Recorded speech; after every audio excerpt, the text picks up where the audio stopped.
She does not knock, she appears, soft as dusk, fierce as myth. The inner girl arrives, not as fantasy, but as mirror, and in her eyes you see the part of you you've long exiled to the dream. This is the Anima, Jung's whispering muse, the soul's feminine face within a man, long buried beneath reason, armor, and ancestral command. She is not a woman. She is a presence, an archetypal current that flows beneath every thought. She is emotion, image, longing, that mysterious pull toward beauty, toward depth, toward that which cannot be named but is always known. In the Red Book, Jung met her as Salome, blind, seductive, wounded, a guide through madness and meaning alike. She danced not for approval, but for awakening, and in that dance he was undone, not defeated but opened. The Anima arrives in dreams, as a lover whose gaze pierces through shame, as a child whose innocence disarms you. As a witch, a guide, a storm, each form reflects how you have treated your own feeling life. Neglect her, she becomes a seductress. Suppress her, she becomes chaos. But listen, and she becomes your bridge to the soul. To awaken the inner girl is not to indulge fantasy, it is to recover the lost language of the heart, to allow feeling to sit at the table with thought, to welcome softness not as weakness, but as strength in its rawest form. She is not safe, but she is true. She carries your longing for union, your ache for beauty, your fear of vulnerability. She does not want to be possessed. She wants to be known. And when she speaks, it is not in commands, but in images, the moonlight on water, a weeping willow, a child's hand reaching through time. To encounter her is to face your fear of the irrational, your discomfort with surrender, your shame around tenderness. To love her is to reclaim all that was once labeled too much, too soft, too wild. It is to say, I am no longer afraid of the parts of me that feel deeply. And for women, her presence emerges in reverse, the awakening of the animus, the inner masculine who acts, builds, protects, defines. For the psyche seeks wholeness, not replication. The goal is not to become feminine or masculine, but to become whole, a union of opposites, a vessel where sun and moon can share the same sky. And so, as the anima rises, don't run. Sit with her, draw her, write her name, let her walk beside you as you step beyond armor, beyond performance, into the sacred vulnerability that births transformation. Because the true path of the soul requires not more control, but a deeper listening. And when you listen, she speaks, and when she speaks, you remember, she was always part of you, not as myth, but as mirror, as muse, as mother of the soul, waiting for the day you'd stop being only half of yourself and finally come home. She is not gone, she is buried, not beneath earth, but beneath centuries of silence, beneath the armor you were praised for wearing, beneath the labels that taught you how to survive, but not how to feel. This is the shadow of the feminine, not a woman, but an archetype, a lost continent within your psyche where exiled truths still breathe. She lives in the dark, not by nature, but by neglect, your tenderness. Your intuition, your ache to surrender without fear, these were not destroyed, but driven underground. Jung called it the shadow, the parts of the self rejected, not because they were unworthy, but because they were inconvenient to the ego's performance and society's expectations. She cries not to haunt you, but to be seen. She is the tear you won't allow, the softness you mock, the wisdom you feel in your gut but silence in favor of logic. The world told you, be strong, be rational. Be above emotion, but strength without softness is violence. Logic without intuition is blindness, and a man or woman without the feminine is only half alive. You feel her in flashes, in the shame after you shut down, in the rage that hides your hurt, in the hollow feeling after winning a battle that cost you your soul. This is the wound, not just personal but collective. A civilization that devalues the feminine turns sensitivity into a sin and empathy into a threat, and so the feminine becomes shadow, but the shadow does not vanish. It acts through projection, through imbalance, through addiction to performance. To reclaim her, you must first go inward, not with judgment, but with compassion. Sit in the dark, not as punishment, but as pilgrimage. Ask, What parts of me have I called weak that were actually sacred? You may find a weeping girl inside you, your anima in pain, not because she is broken, but because she was never allowed to be. She does not need to be fixed, she needs to be felt, and as you let her rise, you feel the weight begin to shift. You breathe deeper, you speak softer, not because you are less, but because you are more integrated. This is the alchemy of the shadow. When the forgotten feminine is welcomed, the entire psyche softens into strength. Her gifts return: vision, empathy, creativity, depth. You begin to live from the center, not from reaction. You no longer fear your feelings, you honor them. And through this integration, you become a vessel for wholeness in a world that has forgotten what that means. Because when the feminine is no longer shadow, but soul, you do not merely live, you feel yourself become, not perfect, not pure, but whole. She was your first world, not a name, but a presence, warmth before language, eyes before identity, breath before belief.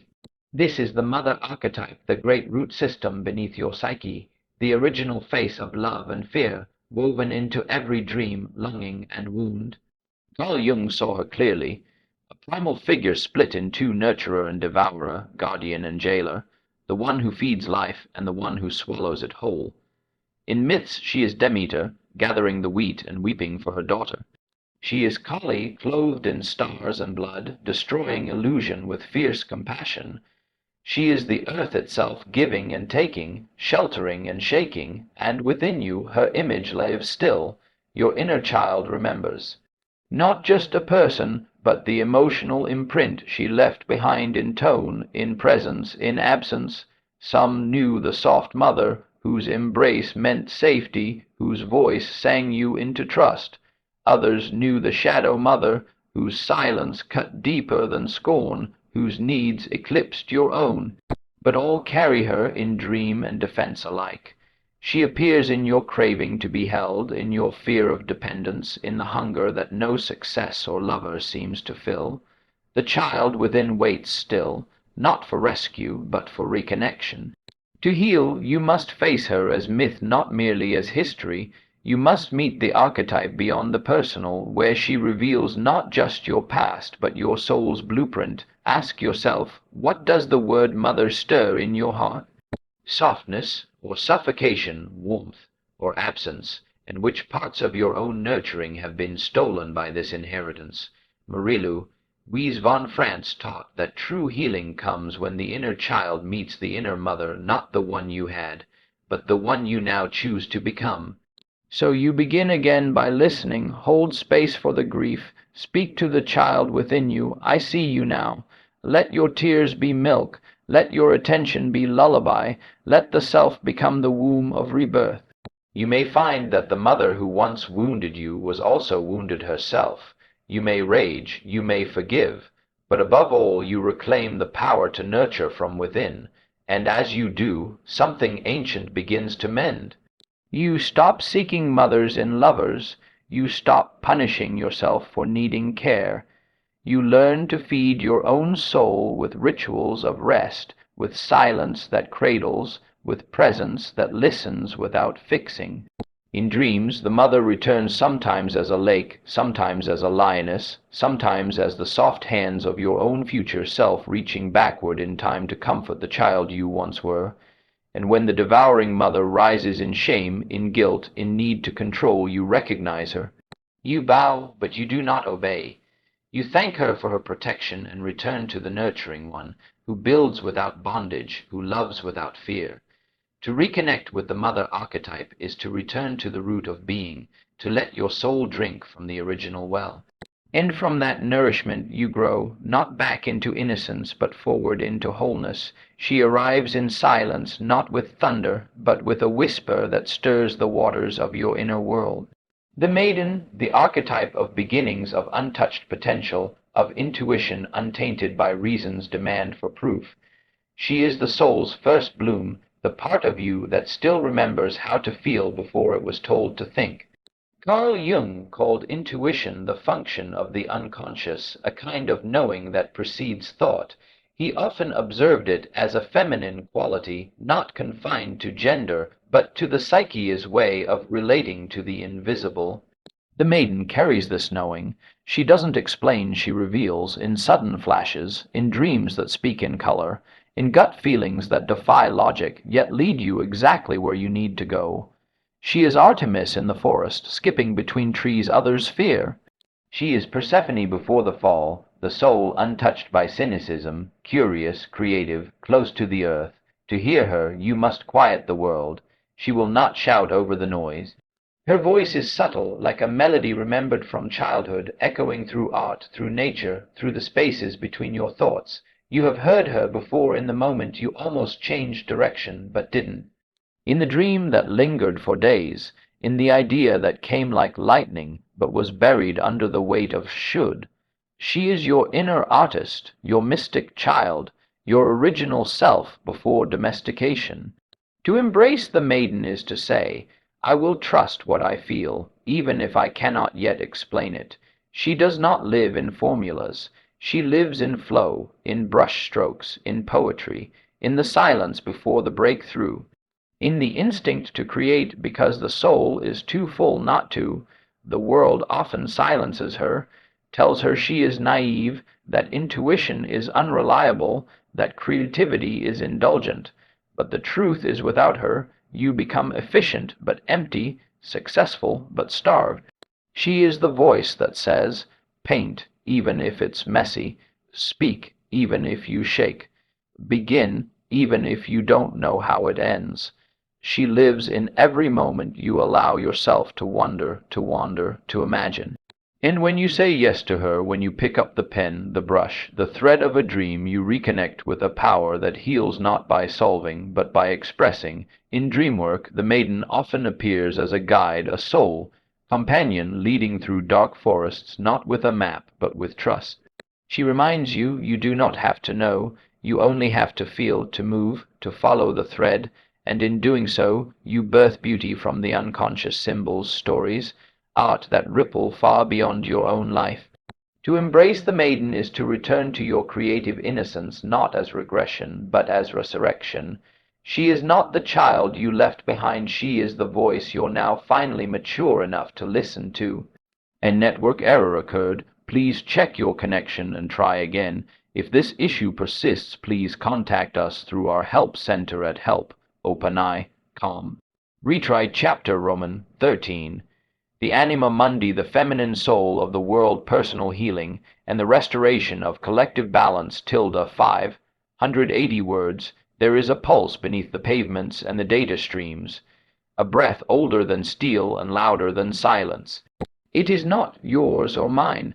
It is ours, the living, luminous current the ancients called Anima Mundi, the world's soul. Carl Jung heard her heartbeat in forgotten myths, in 1,000 synchronized dreams, in those uncanny moments of synchronicity when inner image and outer event fit together like two halves of a cosmic shell. He knew that beyond any single ego or tribe lives a collective feminine essence, the soul of all souls holding humanity in an invisible web of meaning. She is the womb of culture, the dark loam where art and ritual, kindness and intuition take root. And like every great feminine power, she presents two faces, creation and decay, nurture and storm. Ignore her, and the soil goes barren. Honor her, and everything flourishes. Today you feel her absence as exhaustion in the earth, as numbness in crowded streets, as ghosts, town eyes staring at glowing screens. Yet she has not fled, she is starved, starved of reverence, starved of listening, starved of the balanced dance between doing and being.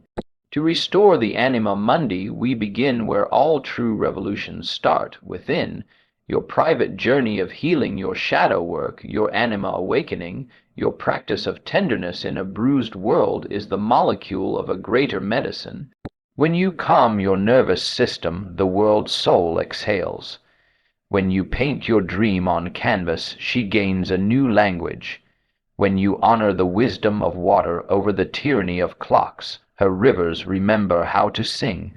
Because the psyche is not an island, it is a shoreline.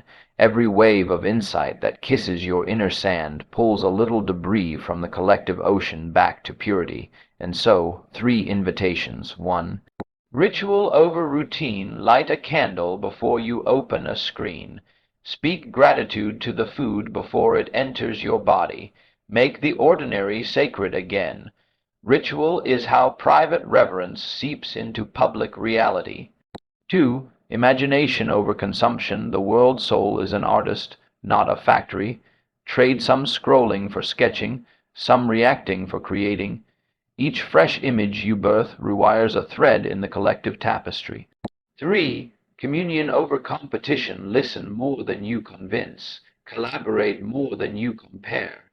Every act of empathetic presence is a stitch mending the torn fabric between human and human, human and earth.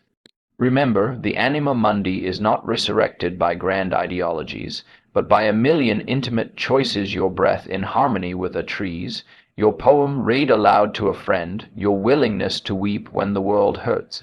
In mythic terms, we are all cells in Gaia's dreaming body, all notes in Sophia's unfolding song.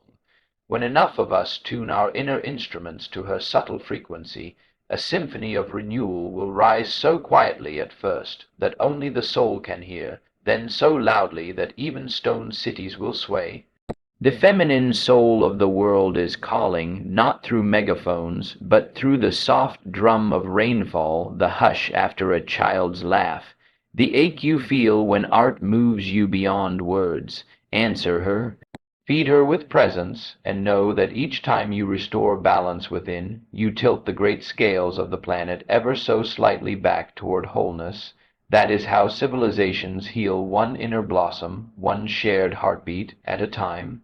You are not only what you appear to be. Beneath the name, the posture, the practiced roles, lives another world, a twinned soul, yearning not for perfection, but for wholeness. Carl Jung called this the individuation process, not a climb toward the ideal, but a descent into the self, where light and shadow, logic and feeling, masculine and feminine, are no longer enemies but lovers in alchemical union. Within you lives a polarity, the sword and the chalice, the builder and the nurturer, the clarity of logic and the depth of intuition.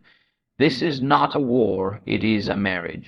An ancient inner dance where the masculine does not dominate and the feminine does not dissolve, but both rise, equal in strength, different in expression.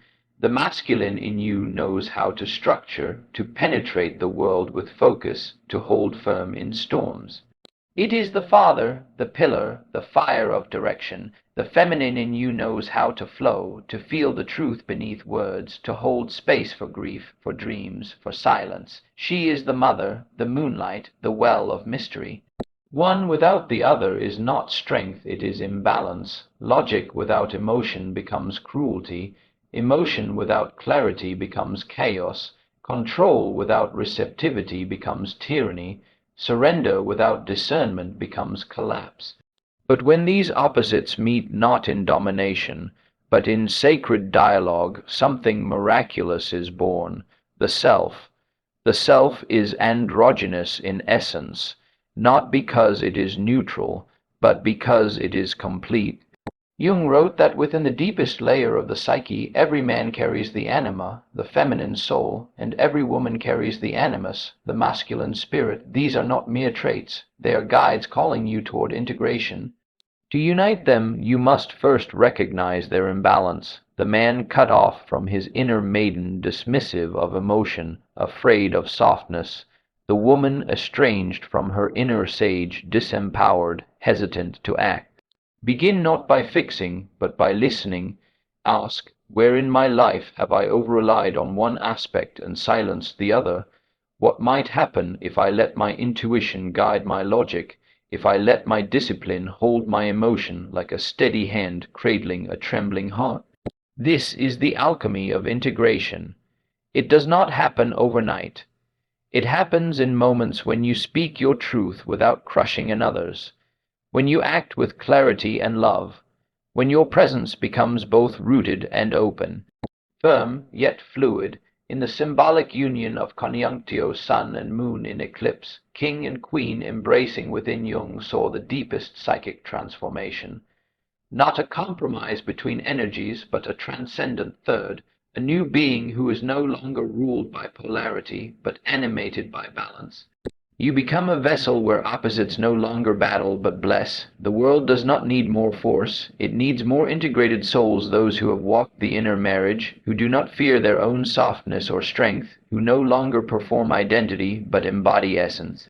To integrate masculine and feminine is to walk as a whole being, not because you have mastered both, but because you have welcomed both home. She does not speak in words. She speaks in movement, in the sway of hips, in the arch of arms, reaching towards something remembered but never taught.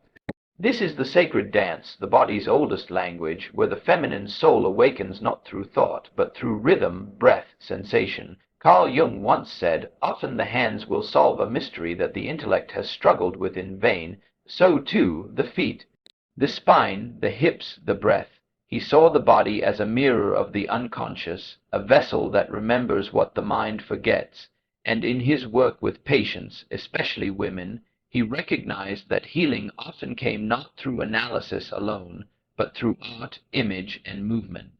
This is no performance. This is not about choreography or skill.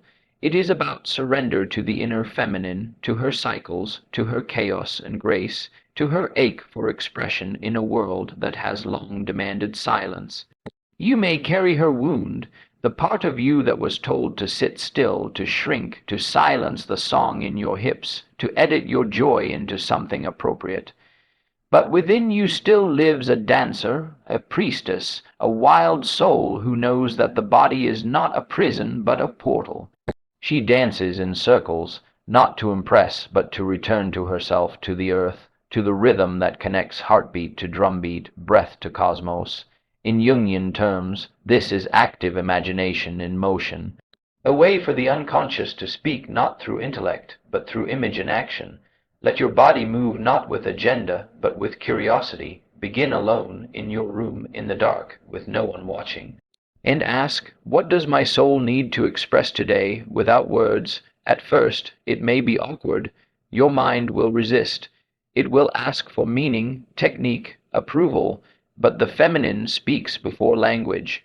She speaks in sensation. Let your grief have arms. Let your longing take up space. Let your rage pound the ground until it becomes prayer. This is not just healing. It is remembrance of how the ancients worshipped through movement, how temples were built not only with stone, but with sacred gesture. To dance is to declare, my body is sacred ground. My soul is not a theory. It breathes, it aches, it spins. You do not need to understand it all. You only need to listen to the tremor in your ribs, to the pulse in your feet, to the wisdom your body has carried since before you knew your name. And as you move, you begin to unfreeze not just physically, but emotionally, psychically, spiritually. The frozen feminine thaws. She laughs, she weeps, she rises. She remembers how to be whole without being hard, wild without being lost, soft without being small. This is the sacred dance, not an escape from the psyche, but a return to it, through the doorway of the body. So when the world feels heavy and your soul feels unseen, do not always speak. Sometimes simply move, and let your movement be the language your spirit has waited a lifetime to speak. She does not live only in temples, or statues with broken noses, or dusty mythologies locked in ancient tongues. She lives within you, the radiant core, the wise womb, the fire, lit stillness behind your eyes, the goddess within.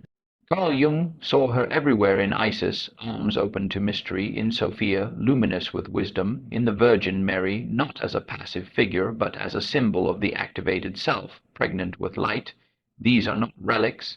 They are living archetypes, patterns woven into the psyche, calling you not to worship at a distance, but to embody their truth. And yet, so many have forgotten her.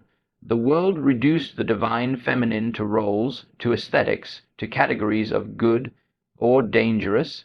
She became too soft, or too wild, too sexual, or too pure. The goddess was split, and so were you, but within the self, that sacred center of the psyche, she remains whole, untouched, unforgotten, waiting. To reclaim her is not to become perfect. It is to remember that divinity is not a standard, it is a presence. The goddess within you is not only love, she is power, she is creation and destruction. She is the one who births galaxies in silence and ends cycles with a whisper. She is Lilith refusing to bow, Hathor dancing beauty into being, Sophia weaving the golden thread of insight through the dark corridors of confusion. To awaken her, you must turn inward, not toward control, but toward reverence. Jung taught that the psyche has a spiritual dimension, a numinous realm where symbols are not just thoughts, but guides. He believed the feminine divine was not only necessary for women's healing, but for humanity's survival. Without the feminine divine, culture becomes brittle, wisdom becomes data, power becomes violence. But when she returns, you do not just heal, you illuminate. So how do you reclaim her? Not through imitation, but through invocation. Close your eyes, breathe into your belly, ask, what is sacred within me that I have silenced? What wisdom do I carry that does not need to be justified, only remembered? Then listen, she may come as a dream. As a pulse behind your intuition, as a sudden act of courage, as the grace to let go. Let your life become her temple, let your words carry her weight. Let your body become a vessel not for perfection, but for presence. The divine feminine does not erase your humanity, she deepens it. She reminds you that even your scars are holy script, etched in the language of becoming. To reclaim her is to say, I will not shrink to fit the world. I will expand until the world must grow to meet me. You are not too much. You are the return of a rhythm this world has long forgotten. So walk now as a woman, or man crowned with her wisdom, rooted in her mystery, radiant with her fire. The goddess within lives when you stop seeking power and start becoming truth, and from that truth you bless the world.